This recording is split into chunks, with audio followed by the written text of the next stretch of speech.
Hello friends, here is Mohammad Aamir.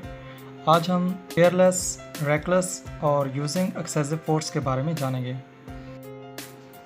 अगर कोई भी खिलाड़ी किसी मुखालिफ खिलाड़ी के ख़िलाफ़ इनमें से कोई भी जुर्म करता है तो रेफरी इसको केयरलेस, रेकलेस और यूजिंग एक्सेसिव फोर्स के मुताबिक परखेगा।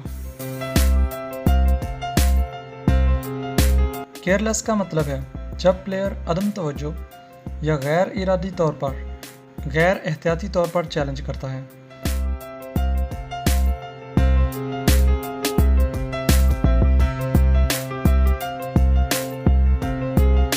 रेकलेस यानी लापरवाही। इसका मतलब है जब कोई खिलाड़ी मुखालिफ खिलाड़ी के खिलाफ ख़तरनाक तरीके से या इसके नताइज को नज़रअंदाज करके चैलेंज करता है, इसे लाजमी तौर पर कॉशन दिया जाता है। रेकलेस फाउल करने पर प्लेयर के खिलाफ डायरेक्ट फ्री किक दी जाएगी और लाजमी तौर पर इसको कॉशन किया जाएगा। Using excessive force. इसका मतलब है जब कोई खिलाड़ी ताकत के गैर ज़रूरी इस्तेमाल से मुखालिफ प्लेयर की हिफाजत को ख़तरे में डालता है।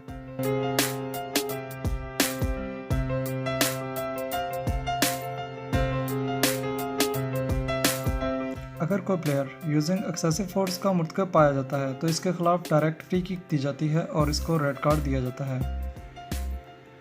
अगर केयरलेस, रेकलेस और यूजिंग एक्सेसिव फोर्स जुर्म करने वाले के पेनल्टी एरिया में हुआ है तो इसके खिलाफ पेनल्टी दी जाएगी। तो दोस्तों, क्या आप बता सकते हैं कि इस वीडियो में केयरलेस, रेकलेस और यूजिंग एक्सेसिव फोर्स में से कौन सा जुर्म किया गया है?